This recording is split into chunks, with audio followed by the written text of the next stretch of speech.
Good morning, everyone. Welcome to Unity of Boulder. Anyone who's new here, is there anyone new here for the first time? All right, here. Keep your hands up. Our ushers are going to come down. Hey, Sylvia. Our ushers are going to come down and give you a gift.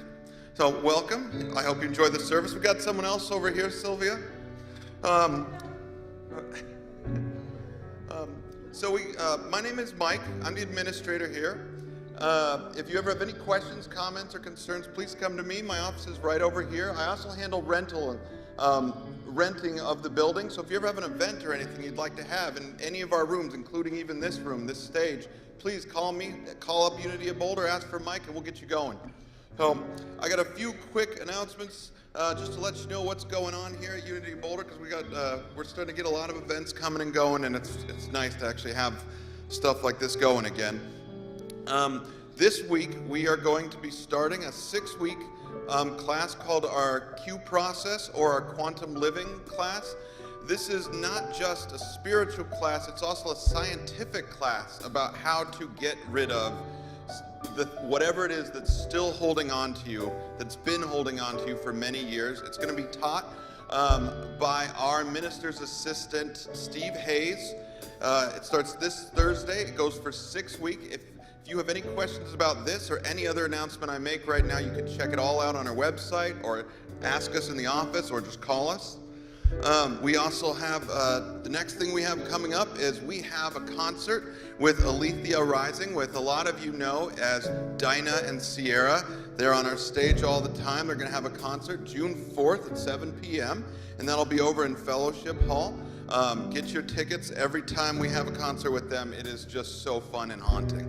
I don't know how those two things can go together at the same time, but come to this concert and you'll find out how that works. We also have a Qigong master coming June 5th. That's a Sunday. His name is Francesco. I hope he's not watching this because I'm going to butcher this, but Francesco Garipoli.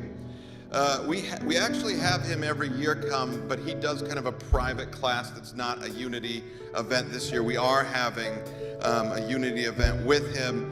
He is an absolute master of Qigong. It's $35. It's 2 hours from 12:30 to 2:30 on June 5th. Please come check that out. And last but not least, we're actually having an election right now for our board of directors.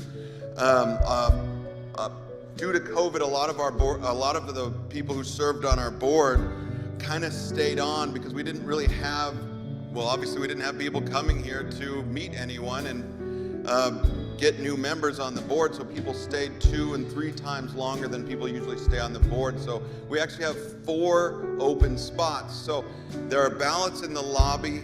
The box to put the ballots in is over on that side. Please take a look at them. Please vote.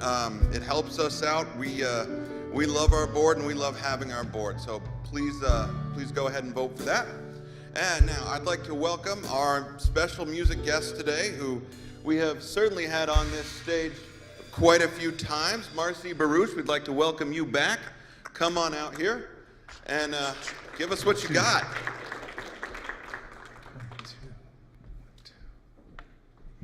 Good morning, good morning, good morning. It's so good to be with you all this morning.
Wow.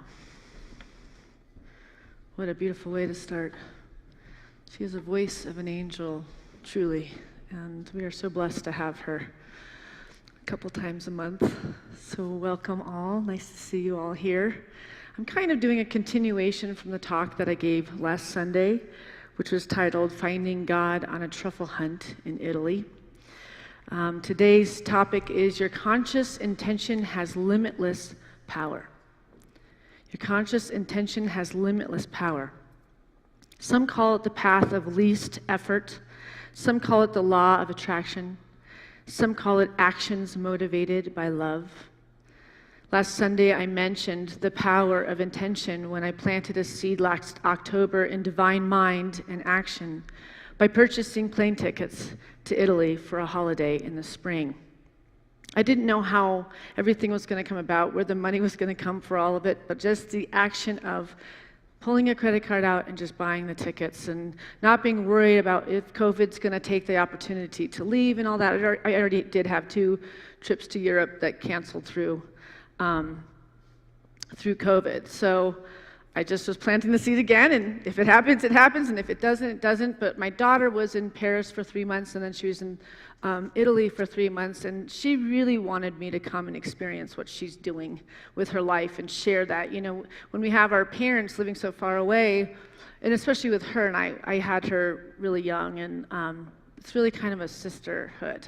It's kind of like she says, it doesn't feel like I'm really doing this career if you don't share in it and like see what I'm actually doing. So it was really, the intention was not only to get the plane tickets and get on a vacation, take a holiday, but to spend some time with my daughter and let her feel seen and appreciated and her to know how proud I am. But I was talking last week about how it was so difficult to leave.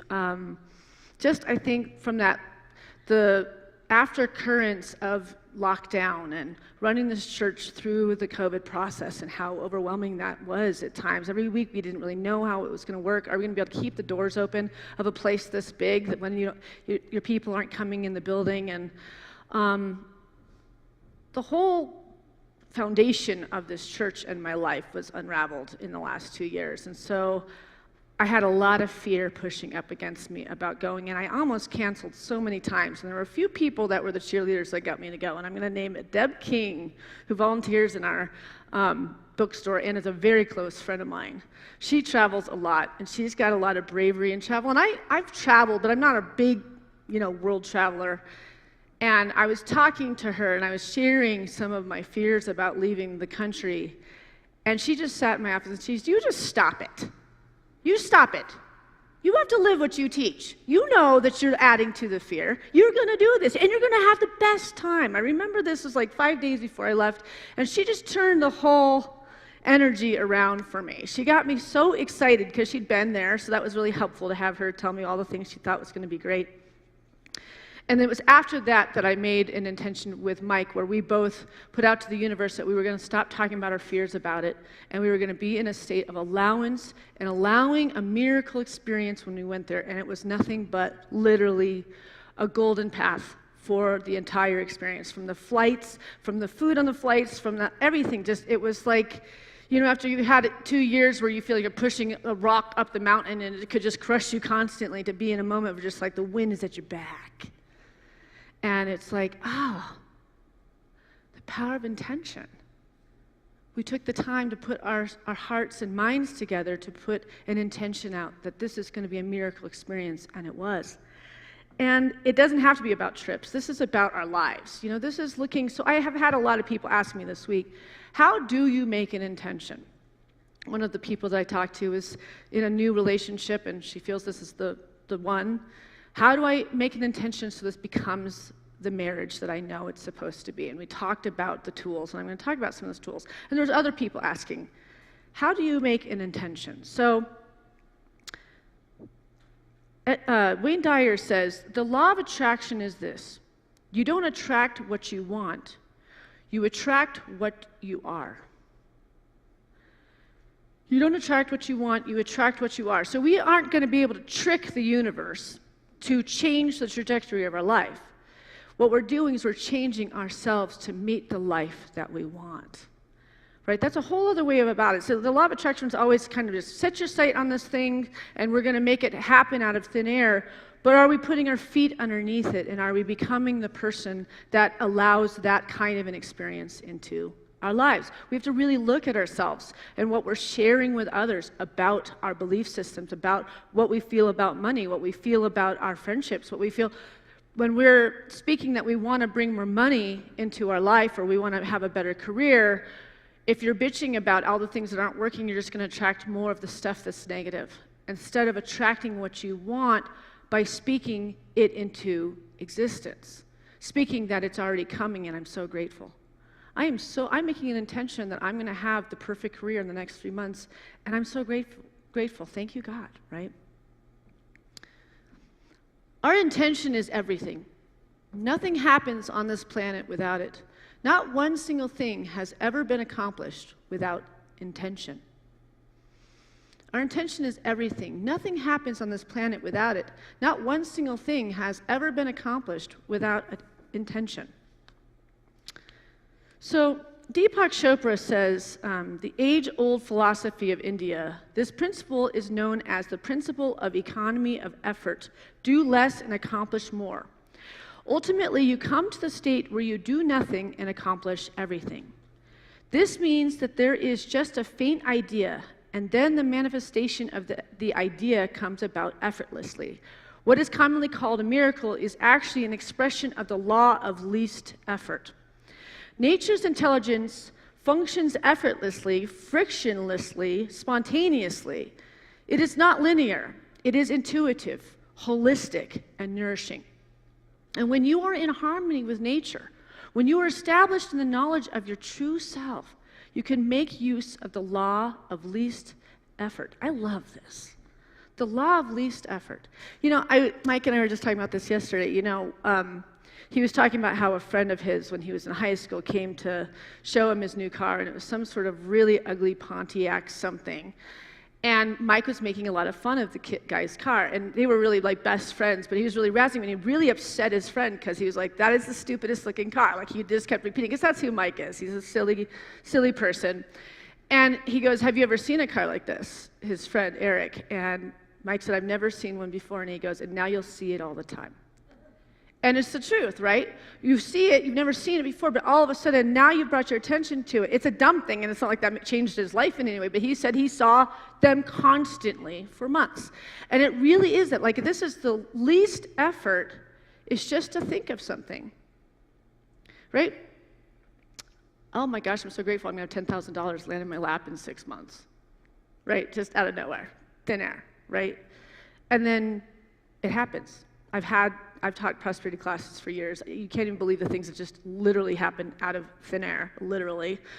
So I know that all of this is true, but I also know that we sometimes can get in our own way for being in a state of allowance for these miracles to happen in our lives. And I think that, you know, obviously we're all kind of coming out of the darkness of COVID with this war going on and all these things, and we're forgetting that we have a direct connection with this spirit, this love we call God or source, that's just still just as close as it ever has been. This vibrational energy has been with us and in us and through us, but we've gotten so distracted at looking at the ills of the world, and we're forgetting that we have a direct way of moving into the resurrection, as I was saying last week, resurrecting from this hardship that we've all been through into a new, higher frequency version of ourselves, so that we can not only expand and dream and love and enjoy every bit of life, but also share that and be that conduit for others and this planet, right? So Wayne Dyer goes on to talk about the law of attraction, and he says, it's hard for me to call it a law. I never liked laws or rules. Dr. Wayne Dyer, affectionately known as the father of motivation by his fans, was sitting back in this interview, props his bare feet up on the coffee table, and shares his unique take on the law of attraction. His inviting smile, reassuring blue eyes, and relaxed demeanor reflect the warm and loving energy he speaks of so frequently to others. Dyer has another term for the concept behind the law of attraction. He calls it the power of intention. His philosophy is pure and simple. The law of attraction is this: you don't attract what you want, you attract what you are. So I'd like us to try to make an intention right now and figure out what we've been holding about ourselves, about something that we've been trying to create. And maybe we'll discover that we're blocking ourselves from being in a state of allowance because we're holding some sort of discord within ourselves, a belief that somebody else can take our good from us. There could be something that we're not forgiving. There could be all sorts of things that are keeping us from experiencing what we want to experience, even when it feels like everything is against us. You know, in the Course in Miracles says, nothing can hurt me, make me sick, or make me afraid. I am a perfect child of God here and now. That is in my rhetoric all the time. That's one of the ones I hold on to when I get in fear that somebody could take my good away from me. And I don't have a lot of terrible people in my life, but I'm in life. I am a spiritual being having a human experience just like the rest of us, right? So I have to get into contact. How do I live in a state of forgiveness of things that have trespassed against me so that I can keep opening up into these higher frequencies, into these higher opportunities? So most people's mistake in trying to apply the law of attraction is they want things, they demand things. But God doesn't work that way. God just doesn't work that way. It's all about allowing. It's about that relaxation. Because when you're forcing, you can feel the block. You can feel your body shut down. But when you're in a state of allowing, your belly breathes and it gets fat and it allows the energy of God to move in and through us completely and totally, right? So when we were all in Florence with my daughter and my husband and Nick, her boyfriend, we had rented a car, and we were all going to be heading up to Tuscany to go on the truffle hunt and go see all sorts of wonderful places. And I'm going to share some of that in a little bit. But when we got to the car place, we were about an hour late. The Uber didn't come in time or whatever. When we got there, they let us, Rennie went inside, and I was actually standing outside with all of our luggage, and I was talking to Mike and Nick, and I'm thinking, it's taking forever. What's taking so long in there? And I finally go into the rental place. I'm like, everything okay? And Rennie just looked broken. I was like, what's going on? She goes, they just rented out the last automatic car. It's just, they only have a stick shift. I'm like, you don't know how to drive a stick shift? And she goes, no. I'm like, oh, okay. And I remember right before we left, Mike discovered that his license was expired before we left. I thought, well, that's not going to be a big deal. Well, now all of a sudden it is a big deal, because the only person who knows how to drive a stick is me. I'm on vacation, man. I don't want to be driving around this crazy, it's a calm place besides the driving. The driving is insane in that country. People, it's scary. But being in a state of allowance, because they're like, well, they're going to drive to they're going to call the car places and see if they can find one. And I'm thinking, we had to get to a wine tasting in an hour and a half. We had stuff planned for the whole day. And I was like, we're not going to wreck one of our days. I was like, no, I'll drive the car. I just kind of did it without getting in fear about it, worrying about it. I was like, this is meant to be. Because when things fall in our path, this is meant to be. I can take over. I can drive. There's one of us out of 4 that can drive this car. So when I got behind the wheel, I said a little prayer of protection to myself.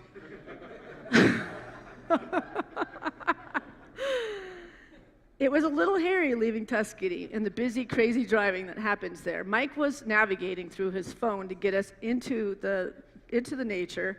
But the second we hit the highway, it was such an awesome experience. First of all, their highways are the newest. Their infrastructure in Italy, this country looks like we're completely run down. It is brand spanking new everything. It looks like the lighting of airports, that beautiful lighting. They're in all these tunnels and on their highways. It's the prettiest driving I've ever done, and it's rolling and it's this. I hadn't driven a stick in so many years. I felt like I was 16 again. Nick, my daughter's boyfriend, from the back seat complimented me and was very impressed by my driving, by the way. So that kind of felt good, because you're the old fogey they're always making fun of, and you're never cool. And here I'm like a badass driving all over these hills, and I was having the best time, having such a good time. So then when we were starting to drive the winding roads of Tuscany, I felt that I was destined for this moment. The state of allowance and flow was palpable. I felt like I had been driving there my whole life, and it's so true. The territory felt so familiar. There was an innate rush of home in the entire experience.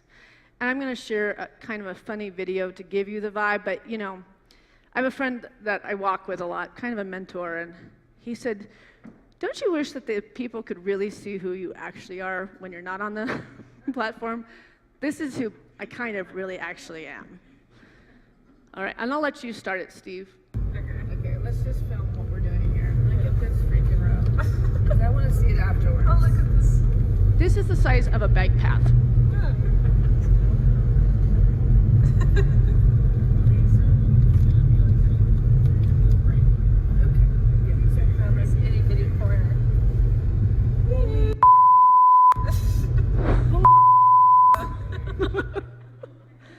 So I was comfortable, but at that moment, I was not like keeping it calm. That got so thin. Do you see how could we possibly pass this person on that road? I mean, it was just, I had to back up all that craziness, and like, that moment was one of the hairy, there was a few hairy moments where you feel like you're gonna go off, but it was exciting.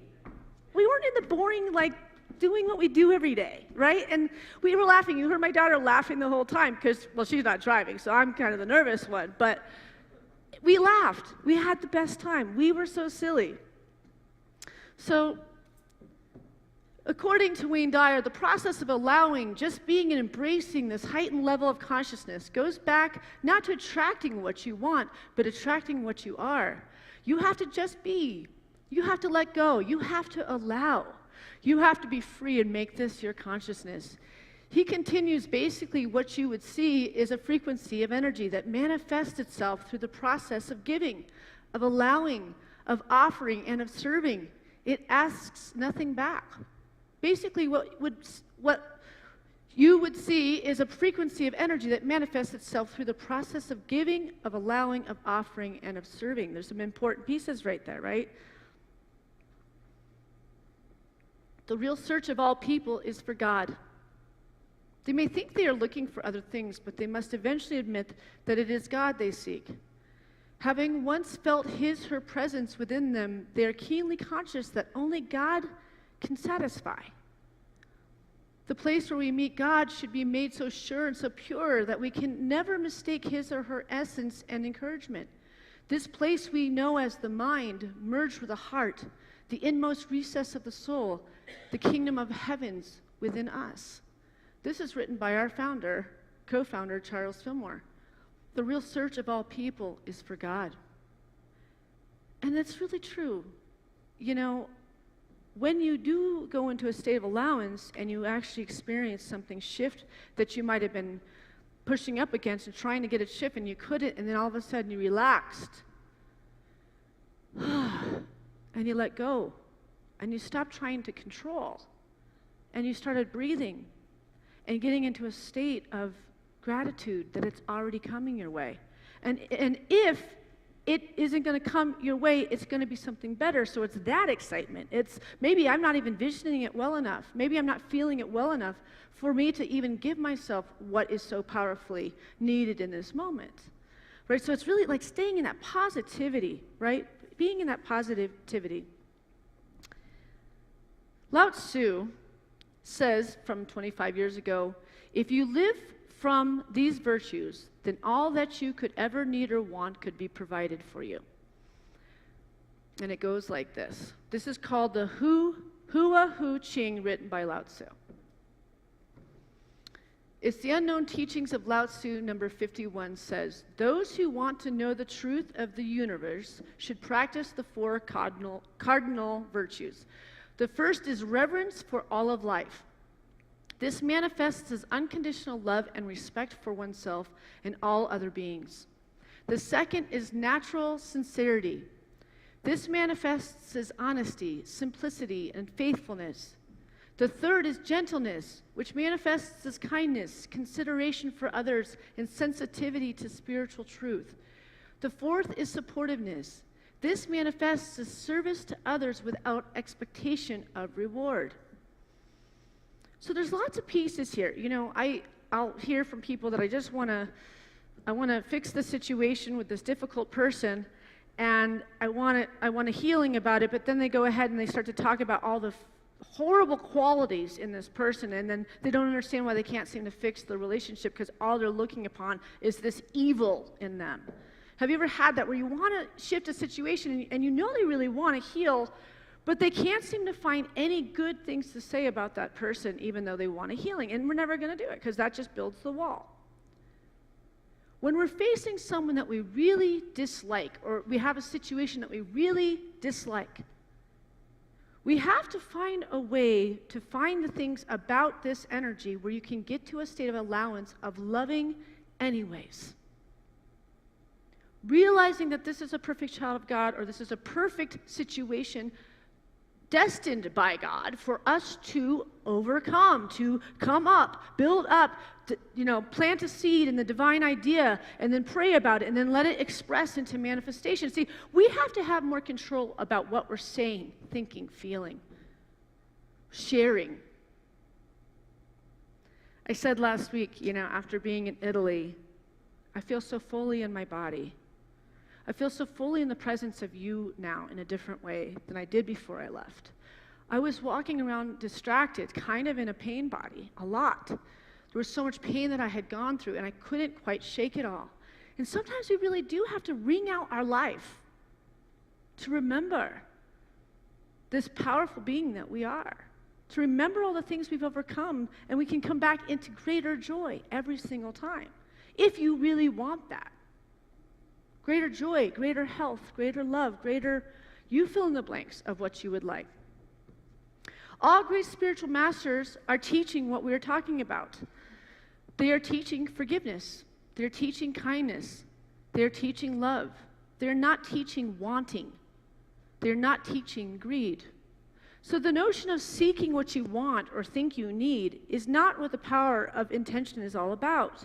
The ego's mantra is, what's in it for me, right? How can I get more? I want a BMW in my driveway next Thursday. All of that is what most spiritual teachers call the false self or the ego. So it goes on to say this. Oh, no, it doesn't. You have to just be. You have to let go. You have to allow. You have to be free and make this your consciousness. Basically, what you would see is a frequency of energy that manifests itself through the process of giving, of allowing, of offering, and of serving. It asks nothing back.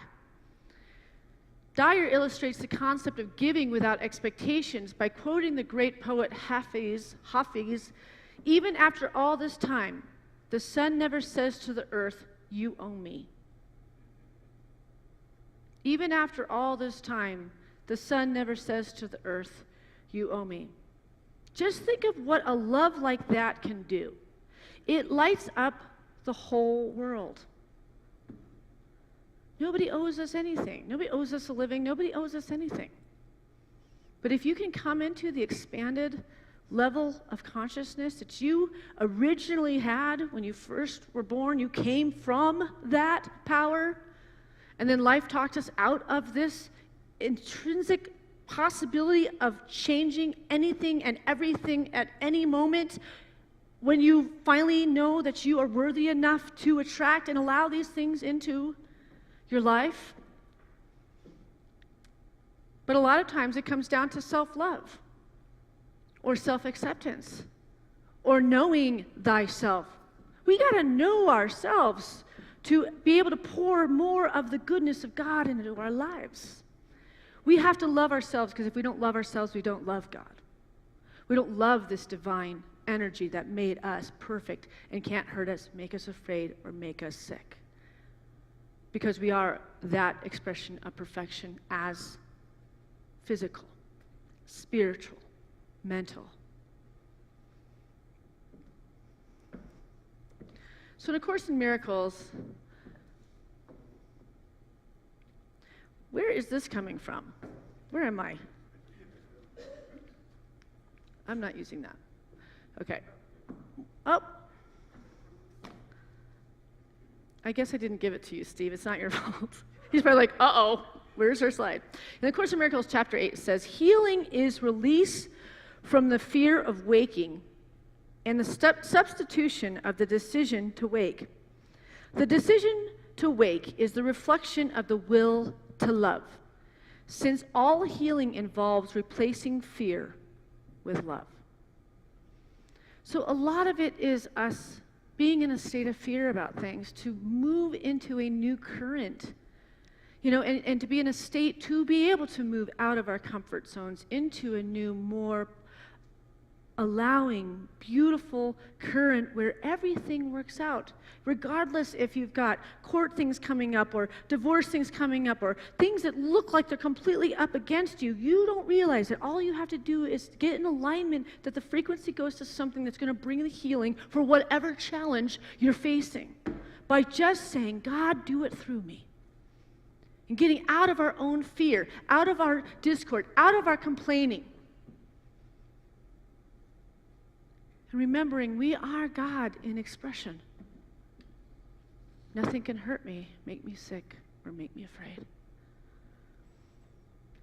Maya Angelou says, courage, the most important of all the virtues, because without courage, you can't practice any other virtue consistently. It takes courage to teach these old dogs new tricks, as they say, right? Do we want to go out as stupid as we became in our middle life? It's a choice, right? I've been at deathbeds of people. I was with this 89-year-old man who was dying, and in his last hours was sharing how much he never got his mom's approval. So he lived small, and he never married, and he never had children, and he had all these regrets because of this need for someone else to validate that he was lovable. That blew my mind. That you go through your whole life still wanting mommy's love or mommy's affection. Obviously, we all want that, and we want that approval, and that's really important. But some of us, that's not our karmic thing this time. We're supposed to learn this life without getting the mom's approval.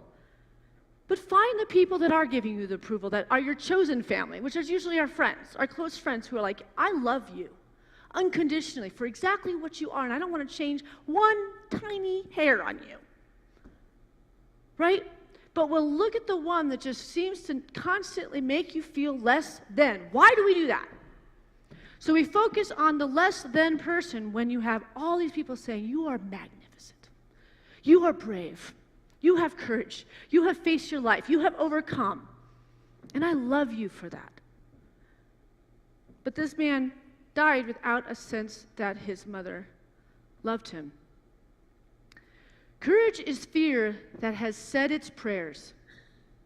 That's written by Anne Lamott. Courage is fear that has said its prayers. I love that. So when we're in the fear, we have to get into prayer. And it will build a root system that gives us the courage to change and go into uncharted territories. That's the thing. That's why we get stuck and we keep repeating and trying to do the same thing over and wanting to get a different result. What do they call that? Doing it over again and trying to get a different result. That's called insanity. But so much of us don't want to change vibrational energies to get to that which we are feeling we need to change. We have that knocking on the door going, there's so much more, there's so much more, there's so much more. But we stop it out of fear of the unknown. Even though we might be complaining every day that we're hating everything about our life right now, but we're like, oh, but I don't want to change. When all it could just be is just the tuning of a string of a guitar. And it all is unfolded unto you. It's amazing the power of fear. It's amazing the power of fear. So you don't attract what you want. You attract what you are. What are you bringing to the day? What are you bringing to each day? Are you bringing brilliance, joy, optimism, peace, sharing, kindness? I love asking myself, what am I living for right now? To really get a picture of where you're at in your life. Like most of the time, I would say, what I live for is my husband and my kids. And sometimes I'm too far off that list of what I live for. But I love being a mom. I love my life. I love my husband. I love my life. I love my dogs. I'm a nurturer. I'm a caretaker. That's my love language. So I don't feel like I'm self-sacrificing by taking care of them, because I feel that fills my glass up by taking care of them. Some people, it's not that way. We have to figure out what fills us. What am I living for right now? I'm going to give you just like a minute to think about that. What are you living for? And if you can't come up with anything really good, what would you like to be living for? It really takes us asking ourselves some deeper questions.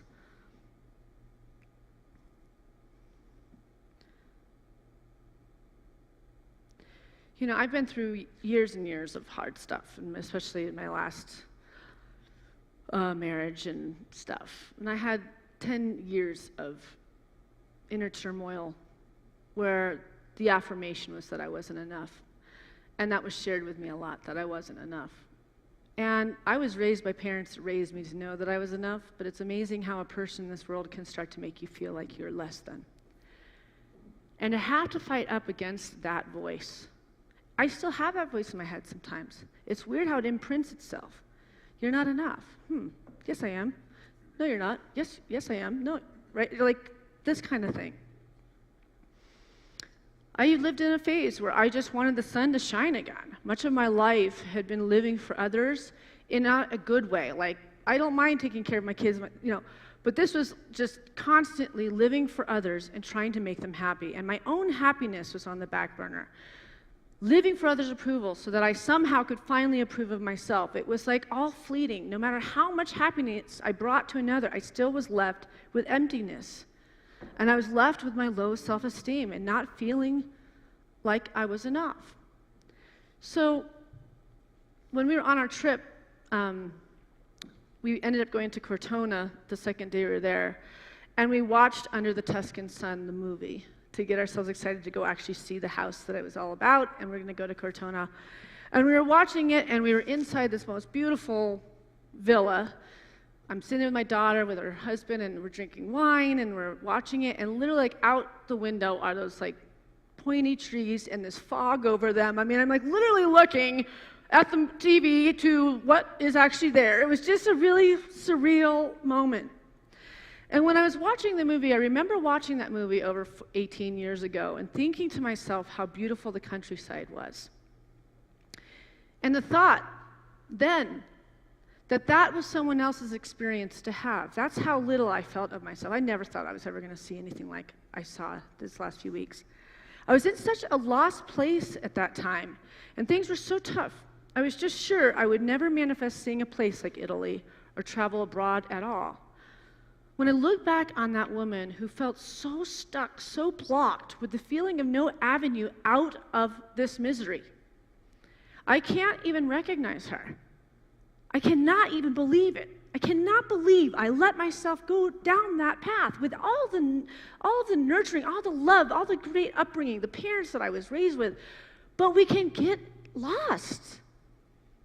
And I think many of us are kind of feeling lost after this whole COVID thing, to find a new vibrational pole for the good and the beauty to still be a part of our experience.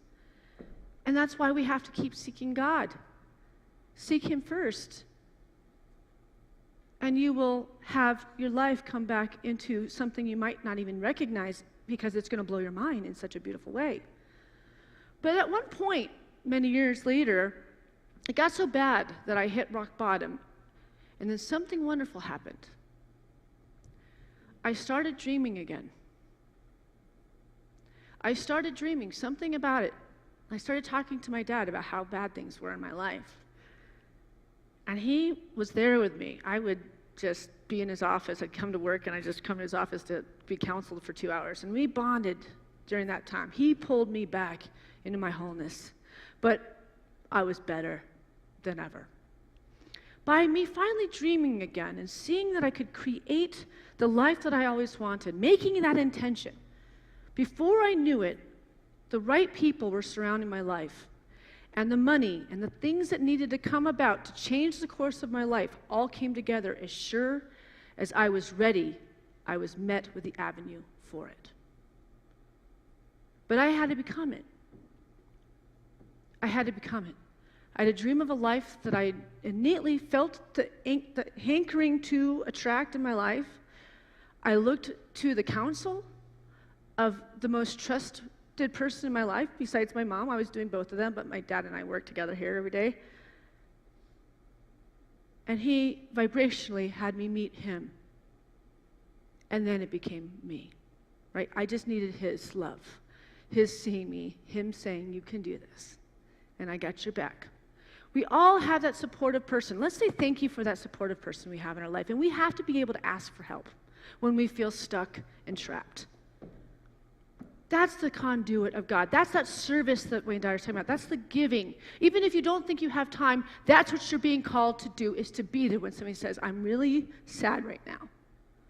And you're like, I have a chiropractic appointment right now. Oh no, I'm going to sit down and I'm going to tell me about that. Tell me about your sadness.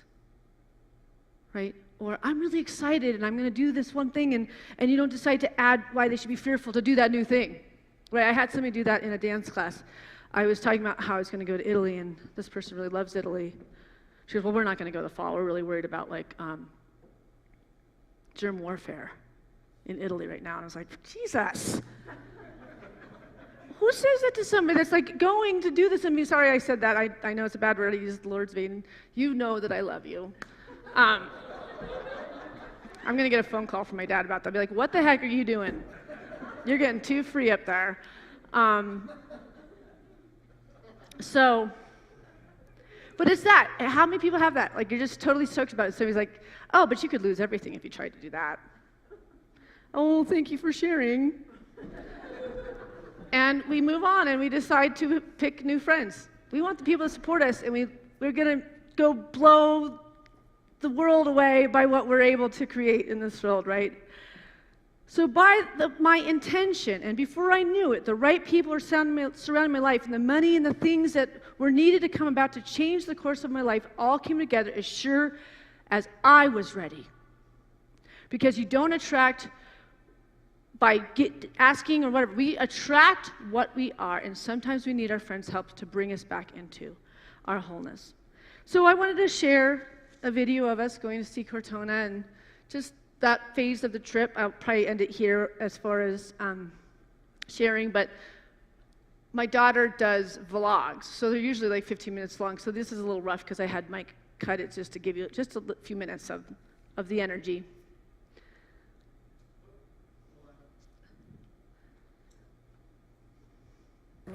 Still that's my daughter, Arenya, of course. And we are heading to Cortona, which is about an hour away from where we are in the Chianti region. It's right on the border of Umbria, and it's where the film Under the Tuscan Sun was filmed and where the book is based, which I love. If you know me, I've talked about it probably to you. So we're gonna go check out this little town. It's super beautiful. I'm excited to see it and take you with me, of course. So yeah, let's get going. I'll show you what I'm looking at right now. Not a bad view to start the morning.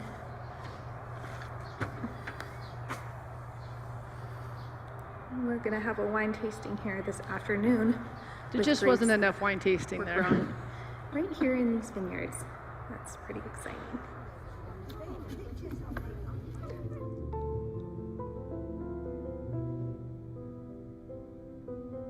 Although it was a cloudy day, my family and I were all smiles as we climbed the hillside to the gate of Cortona.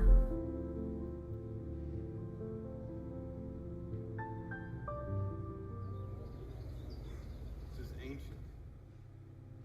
ancient.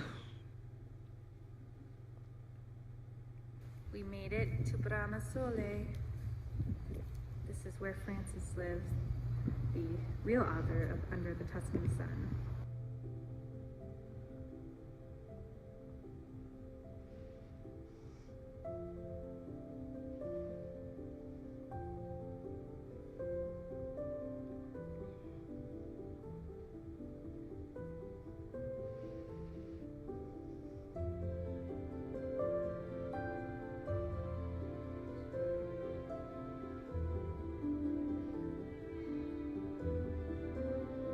On our way down the mountain, we spotted what looked like ruins, but turned out to be an ancient cemetery perched on the cliffside. Although the wind and rain had picked up, we couldn't help but wander inside this beautiful structure.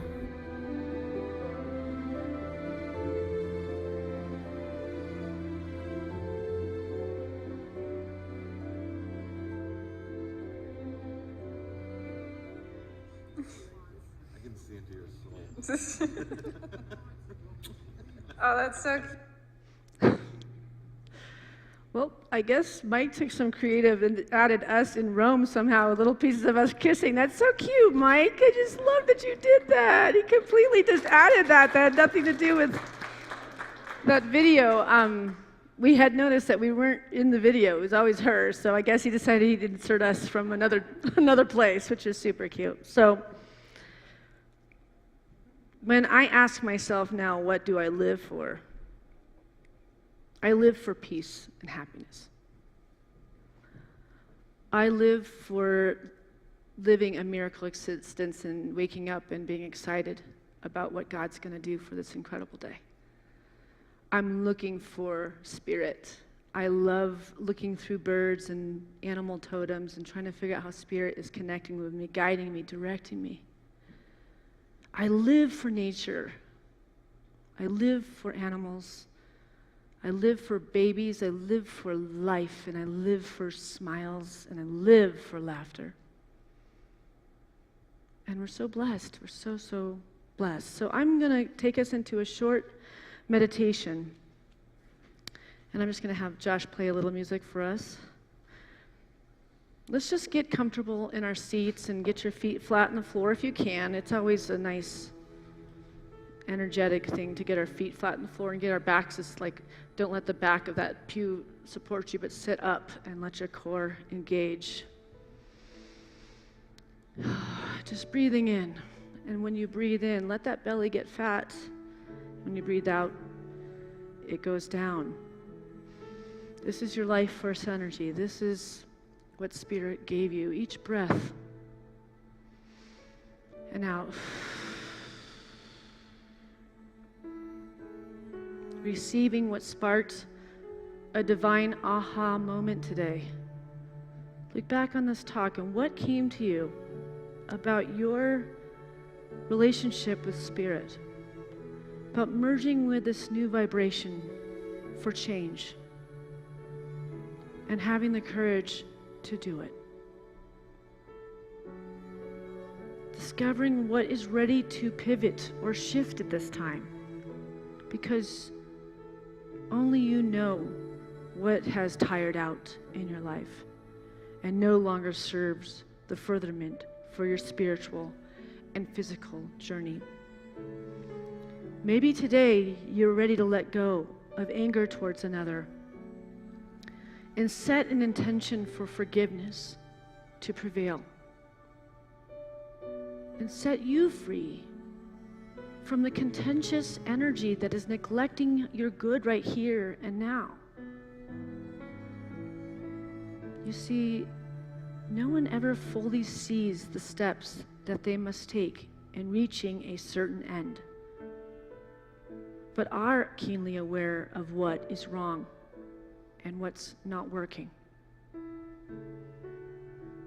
So we can take an opportunity from the things that aren't working and look at what the opposite of that is. What is the opposite of the thing that is not working? And now you know what you do want. And now that you know what you do want, set the intention for that.